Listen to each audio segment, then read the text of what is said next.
এই যে আমরা যেখানে দাঁড়ায় আছি না, এটা কিন্তু সিএস নদী, এটা নদীগত, এখানে কুমির বাসত এই যে এইখানে এই জমিতে। এই খালটা এটা কিন্তু একটা ময়ূর নদী, কিন্তু একটা খালের পরিণত হয়ে গেছে। একটা সময় দাপটের সঙ্গে চলত ময়ূর। এখন যেমন শ্রী হারিয়েছে তেমনি হারিয়েছে গতি, প্রাণ যায় যায় অবস্থা। মৃতপ্রায় দেহটা আবার চাপা পড়ছে ময়লা আবর্জনায়। এই ময়ূর আসলে পাখি নয়, খুলনা নগরীর কোল ঘেঁষে বয়ে চলা এক নদী। নগরীর হৃৎপিণ্ড হিসাবে পরিচিত ময়ূর নদী এখন পেখম ছাটা ময়ূরের মতোই অবস্থা। গঙ্গা অববাহিকার পুরনো ২২ কিলোমিটার দীর্ঘ ময়ূর নদী আগে রূপসার সাথে ছিল সরাসরি যুক্ত, কিন্তু আজ তার বেহাল দশা। বর্তমানের মৃতপ্রায় নদীটির গতিময় সময়ের কথা জানাতে গিয়ে নদীপাড়ের বাসিন্দারা বলেন, যখন আসে এসে ভালো মানে পয়সা ছিল, এখানে এসে আমরা মাছ অনেক কিছু দেখছিলাম। আগে বড় বড় মাছ ছিল, আমরা বাদাইছি তো, ভেটকি মাছ বাদাইছি ওই বাঙনেতে। জোয়ার ভাটা স্রোত টোট প্রতিদিনই মোটামুটি হতো, প্লাবিত হইতো, কিন্তু এখন তো সেটা নাই। এখন একেবারে মরে গেছে, ঠিক আছে, মরা বললেই চলে। এইখানে যা আছে তার থেকেও খারাপ হচ্ছিল গল্লামারির অবস্থাটা। গল্লামারিতে দেখবেন কি যে এই যে পানি না, গল্লামারিতে মোটো পানিই নেই। স্টিমার চলেছে, তারপরে যত খুলনার ওই বোট আছে, বোটে করে মালপত্র নিয়ে আসতো, গল্লামারি নিয়ে নামাতো। ২ যুগ আগেও যে নদী দিয়ে স্বাচ্ছন্দ্যে নৌকা চলাচল করত, পানি ছিল পরিষ্কার, সেই নদী এখন পচা ডোবা।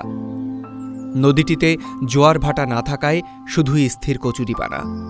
নদীটির কেন আজকের এই দশা এবং নদীর গতি ফিরিয়ে আনতে সাধারণ জনগণের প্রত্যাশার কথা তারা জানান এভাবে। এই যে কচুরিপানা কতগুলো দেখতেছেন, এটাও কিন্তু আপনার সরতেছে না, এটা সরে যাচ্ছে আবার কিন্তু চলে আসতেছে, ঠিক আছে। এখন এইটারে দেখা গেল কি আপনারা এই একটু ক্লিন করে কচুরিপানাগুলো ক্লিন করার পরে দেখা গেল একটা নদীর একটা ভাব চলে আসবে, ঠিক আছে। তখন দেখা গেল কি যে যেগুলো বাঁধ আছে ওই বাঁধগুলো ভেঙে ফেলাতে হবে। আমাদের এই তেঁতুলতলা বাঁচানো, টাউন বাঁচানোর জন্য 2টো বাঁধ দিয়েছে, বুঝছেন। এই বাঁধ দেওয়াতে নদী বাইর পাশেও বুঝে গেছে, ভিতরেও বুঝে গেছে, পানি পৌঁছে গেছে। ওই যত সব ময়লা ছিল, আর ওই ধাপ এক ধরনের ওরে কচুরি, ওই কচুরি ধাপ ছিল, বুঝছেন। ওই জন্ম নিয়ে স্রোত নেই, বুঝছেন। বিভিন্ন ধরনের কারণে এই শহরের পচানি টচানি দিয়ে বিভিন্ন ধরনের কারণে এই নদীর জল এখনো পচা। প্রতিনিয়ত নদীটির আয়তন সংকুচিত হচ্ছে, দূষণে পানির চেহারা কুচকুচে কালো। অনেক স্থানে তো দুর্গন্ধে শ্বাসই নেওয়া দায়। নালা নর্দমার ময়লা আবর্জনা বিষাক্ত করে তুলছে নদীর পানি। নদীপাড়ের পরিবেশ অস্বাস্থ্যকর। তবুও ময়ূর নদীটিকে নিয়ে সাধারণ মানুষের আশা এবং প্রত্যাশা সীমাহীন। নদী এখন খনন করলে আরো বেশি ভালো হতো। ধরেন টাউনের লোকও বাঁচতো, মানে ময়লাপত্র স্রোত হলেই ময়লা বেরোয় চলে আসতো পুরো নদী দিয়ে।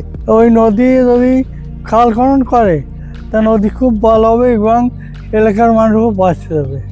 মানে এই নদীটা পরিষ্কার করুক, আমাদের ভালো চাই, জনগণের সবার জন্য ভালো চাই।